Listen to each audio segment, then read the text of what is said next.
বিরতির পর স্বাগত। আজ মেলার মাঠস্থিত পরমার্থ সাধক সংঘে পালিত হয়েছে গীতা মহাযজ্ঞ। মহাগীতা যজ্ঞ অনুষ্ঠানকে কেন্দ্র করে আজ ভক্ত সমাগম কিন্তু ছিল চোখে পড়ার মতো। অনুষ্ঠানটি অনুষ্ঠিত হয়েছে মেলার মাঠস্থিত পরমার্থ সাধক সংঘে এবং জগতের কল্যাণের জন্য প্রত্যেক বছর এই মহাযজ্ঞের পালন করা হয়, এই মহাযজ্ঞের আয়োজন করা হয়। এই বছরও তার ব্যতিক্রমী হয়নি, এই বছরও কিন্তু মহাযজ্ঞের আয়োজন করা হয়েছে, যেখানে পূর্ণার্থীদের উপস্থিতি কিন্তু ছিল চোখে পড়ার মতো। সে বিষয়ে সংশ্লিষ্টদের কি বক্তব্য শুনুন। ওম তৎসৎ শ্রী পরমাত্মনে নমঃ।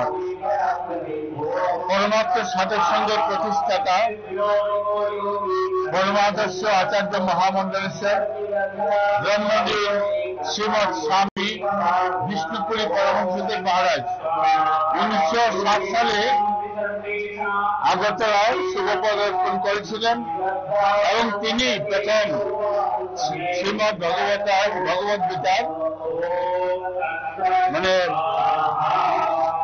পাঠ শুরু করেছিলেন এবং যজ্ঞের সূচনা করেছিলেন।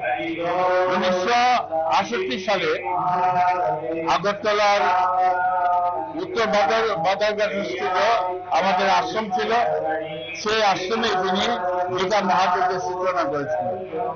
তারপর প্রতি বছরই পরমার্থ সাধক সংঘের উদ্যোগে আত্মকল্যাণ এবং জাতীয় কল্যাণের জন্য এই গীতা মহাযজ্ঞ অনুষ্ঠিত হয়।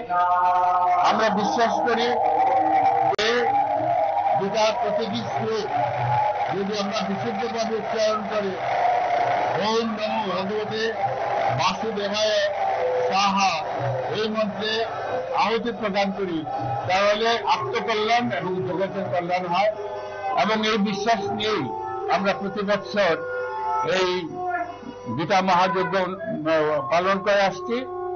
আর আমাদের মধ্যে প্রতি বছরে ভারতবর্ষের বিভিন্ন প্রান্ত থেকে সব বিদগ্ধ সন্ত মণ্ডলী উপস্থিত হন। এবারও আমাদের এই গীতা মহাযজ্ঞে ভারতের বিভিন্ন প্রান্ত থেকে সন্ত মণ্ডলী এসেছেন।